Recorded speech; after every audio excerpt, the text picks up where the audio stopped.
তো আমরা ইতিমধ্যে আগে একটা ভিডিওর মাধ্যমে দেখিয়েছি যে যাদের এখনো জব কার্ড নেই তারা জব কার্ডের জন্য আবেদন করতে পারবেন। জনকল্যাণ শিবির যেটা 15, 16 এবং 17 তারিখ অনুষ্ঠিত হবে, সেই জনকল্যাণ শিবিরে আপনারা জব কার্ড বানানোর জন্য আবেদন করবেন। তার কিভাবে আবেদন করবেন এবং কোন ফরম্যাটে আবেদন করবেন, কি কি ডকুমেন্টস লাগবে, সমস্ত বিস্তারিত একটা ভিডিওর মাধ্যমে আমরা আগেই দেখিয়েছি।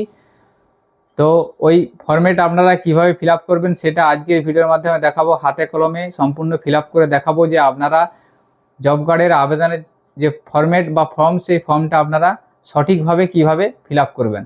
ভিডিওটি সম্পূর্ণ দেখবেন এবং আমাদের সাথে থাকবেন।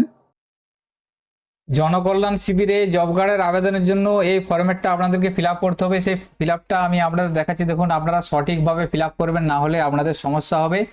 আপনারা স্টেপ বাই স্টেপ ফিল আপটা দেখতে থাকুন। এখানে দেখুন প্রথমে বলা আছে প্রতি সমষ্টি উন্নয়ন আধিকারিক, এরপরে এই জায়গাটায় আপনারা আপনাদের ব্লকের নামটা লিখবেন, অর্থাৎ আপনাদের যে বিডিও অফিস সেই বিডিও অফিসের নামটা এখানে লিখে দেবেন।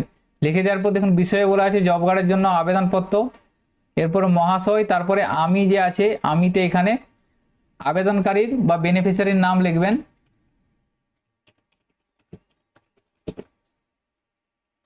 আবেদনকারীর নাম অর্থাৎ যে জব কার্ডের জন্য আবেদন করছেন তার নামটা এখানটায় লিখে দেবেন। লিখে দেওয়ার পর আপনারা এখান থেকে পিতা অথবা স্বামী দুটোর মধ্যে যে কোনো একটা টিক দিবেন। যদি পিতার নাম লিখতে চান তাহলে এখানে স্বামীটা কেটে দেবেন, তাহলে এখানটায় পিতার নামটা লিখে দেবেন। আবেদনকারীর পিতার নাম লিখবেন। যদি এখানে স্বামী টিক দিয়ে থাকেন তাহলে এখানে আবেদনকারীর স্বামীর নামটা লিখে দেবেন। লিখে দেওয়ার পর এখানে তো বলা যে গ্রাম পঞ্চায়েত স্থায়ী বাসিন্দা ও ভারতবর্ষের নাগরিক, আমার পরিবারের কোনো জব কার্ড নেই, অর্থাৎ আপনাদের পরিবারে যদি কোনো জব কার্ড না থেকে থাকে তাহলে এই জব কার্ড নেই পর্যন্ত রাখবেন এবং বাকি এই অংশটা আপনারা কেটে দেবেন। এইভাবে আপনারা এটা কেটে দেবেন। যদি আপনাদের পরিবারের কোনো জব কার্ড না থেকে থাকে তাহলে এই অংশটা আপনারা এখানে কেটে দেবেন, শুধুমাত্র জব কার্ড নেই পর্যন্ত থাকবে। এছাড়াও আপনার পরিবারে যদি জব কার্ড ছিল সেক্ষেত্রে জব কার্ড যদি ডিলিট হয়ে থাকে সেক্ষেত্রে আপনারা এই নেইটা শুধু কেটে দিবেন। এই বাকি অংশটা আপনাদেরকে কাটতে হবে না, এই অংশটা আপনাদেরকে রাখতে হবে। যেহেতু আপনাদের জব কার্ড ছিল, জব কার্ডটা ডিলিট হয়ে গেছে, আপনারা পুনরায় জব কার্ড পেতে চাইছেন, সেজন্য এই অংশটা আপনাদেরকে রাখতে হবে। তাহলে আপনাদের যদি জব কার্ড একবারে না থেকে থাকে তাহলে এই অংশটা আপনারা কেটে দেবেন। যদি আপনাদের জব কার্ড আছে বা ছিল ডিলিট হয়ে গেছে সেক্ষেত্রে আপনারা এই নেই জায়গাটা কেটে দেবেন, বাকি অংশটা আপনাদের এখানে থাকবে।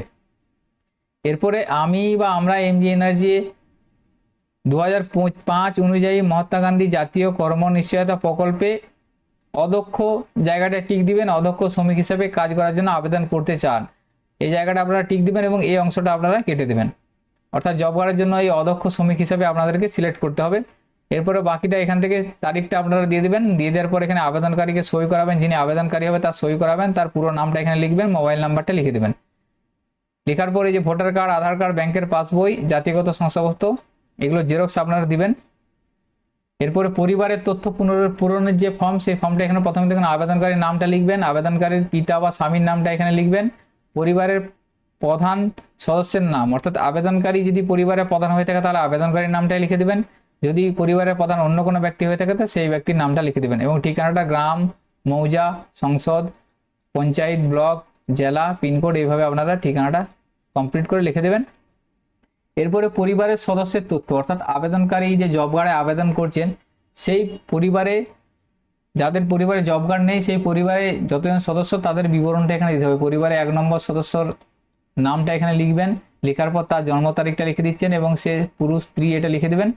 এসসি, এসটি, ওবিসি, জেনারেল সেটা এখানে লিখবেন। ভোটার কার্ড নাম্বার পুরো নাম্বারটা লিখে দেবেন, আধার নাম্বারটা লিখবেন এবং আধারের সংযুক্ত মোবাইল নাম্বার লিখবেন এবং ব্যাংকের অ্যাকাউন্ট নাম্বার, আইএফএসসি কোড এবং ব্যাংকের নাম এবং ব্যাংকের শাখা এটা এখানে লিখে দেবেন। এটা সদস্য 1 এর। যদি আরও সদস্য থেকে থাকলে সদস্য 2 হিসাবে এটা আপনারা এখানে ফিল করবেন। ফিল করার পর এখানে আবেদনকারীকে আবার সিগনেচার বা সই করাবেন এবং আবেদনকারী পুরো নামটা এখানে লিখে দেবেন। লিখে দেওয়ার পর এই অংশটা আপনাদেরকে রিসিভ দেওয়া হবে।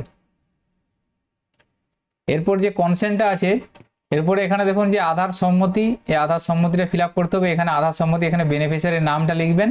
লেখার পর এখানে জব কার্ড নাম্বারটা ফাঁকা থাকবেন, যেহেতু এখনো জব কার্ড নাম্বার ইস্যু না হওয়ার কারণে জব কার্ড নাম্বারটা পরে লেখা হবে এবং এখানে আধার কার্ড নাম্বারটা লিখে দিতে হবে। তাহলে নাম আর আধার নাম্বারটা এখানে লিখে বেনিফিশিয়ারিকে সই করে নাম লিখে তারপরে এই ফর্মটা জমা করতে হবে। অর্থাৎ এই 3টে ফর্ম একসাথে জমা করতে হবে জনকল্যাণ শিবিরে। তো আজকের ভিডিওতে এই ইনফরমেশনটি আপনাদের সাথে শেয়ার করা ছিল। সকলের সুবিধার্থে ভিডিওটি শেয়ার করবেন। সকলে ভালো থাকবেন, সুস্থ থাকবেন। ধন্যবাদ।